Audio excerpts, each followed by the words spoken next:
In this video, you'll learn about inscribed angles. Inscribed angles are an angle whose sides are chords and whose vertex is on the circle. So right now, the chords are shown in green. The vertex is the purple dot that's on the circle. So these are different from central angles because if you remember when we learned about central angles vertex is at the center of the circle. So this is a central angle. And right now, this is an inscribed angle. So when we start inscribed angles, we're going to focus on drawing in our endpoints and then highlighting the angle and arc in the indicated color. So we're going to start by drawing our endpoints. So it says draw endpoints and highlight inscribed angle ABC. So here are my endpoints. Here is the angle. And I also want to highlight the intercepted arc, which will go from endpoint to endpoint. So I'm going to do the same thing on the next one. Draw endpoints and highlight inscribed angle PQR. If you're ever wondering how to know where the endpoints are, it's going to be the first and last letter. So endpoint, endpoint. Highlight your angle PQR. And then we want to highlight the arc, which goes from endpoint to endpoint. Still doing the same process, so draw endpoints and highlight intercepted arc DC and its inscribed angle. So endpoints DC, here's the arc, and then here would be the angle that it's attached to. The next one says draw endpoints and highlight inscribed angle ABC. So again, the endpoints are AC. I'm highlighting ABC. The arc goes from endpoint to endpoint. And then it says in a different color, so I'm going to use yellow. Draw endpoints and highlight the inscribed angle ADC. So here are my endpoints.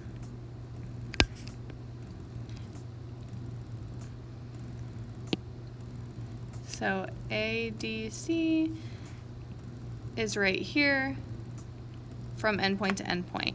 It says, what do you notice about the intercepted arc for each angle? And hopefully you noticed that I just highlighted arc AC twice, so it's the same arc.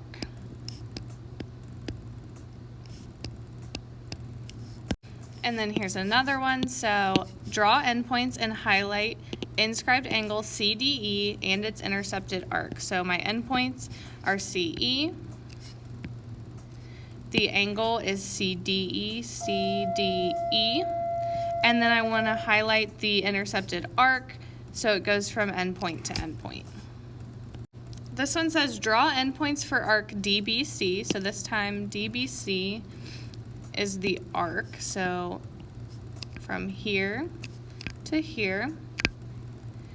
I'm going to highlight the arc because it said this is an arc, so that is along the outside.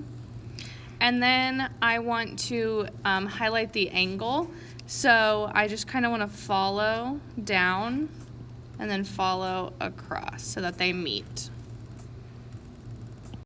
Once we get used to recognizing the inscribed angles, there's a specific relationship that happens between the angle and the arc.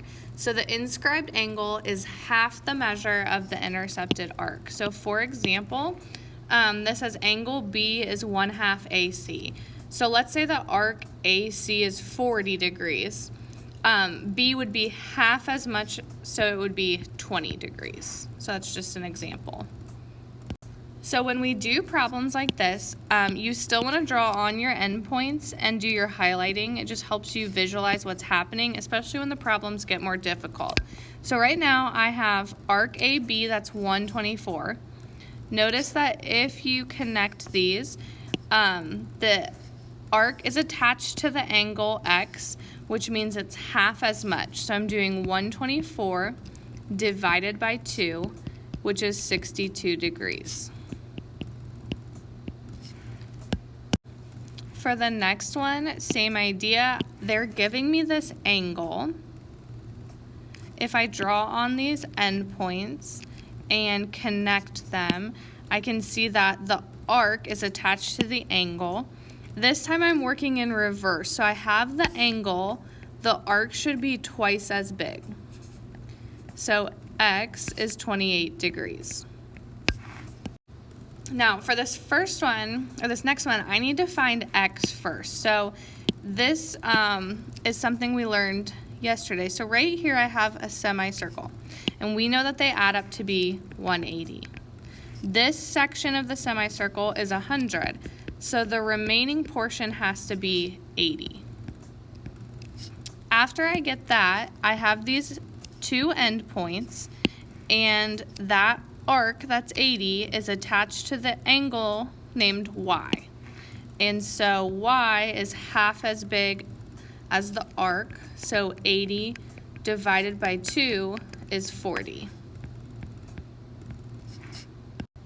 And then just 3 more. So similar, we want to start by highlighting this angle x. So here's the angle. I have 2 endpoints, so I'm going to draw those in. Remember that the arc goes from endpoint to endpoint. So here's my arc. That arc is a semicircle, which means it's 180 degrees. And so the angle attached to the arc is half as big, so 180 divided by 2 is 90.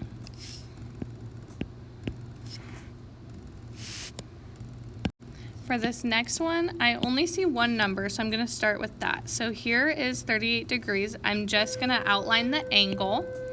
I'm going to draw on my endpoints, and then I'm going to connect those, because the arc always goes from endpoint to endpoint. Since I have the angle, the arc is going to be twice as big, so that would be 76 degrees. So y is 76 degrees. Next, I'm going to focus on finding angle x. So I outline angle x. I see the 2 endpoints, so I draw those in. And then I connect them because the arc goes from endpoint to endpoint.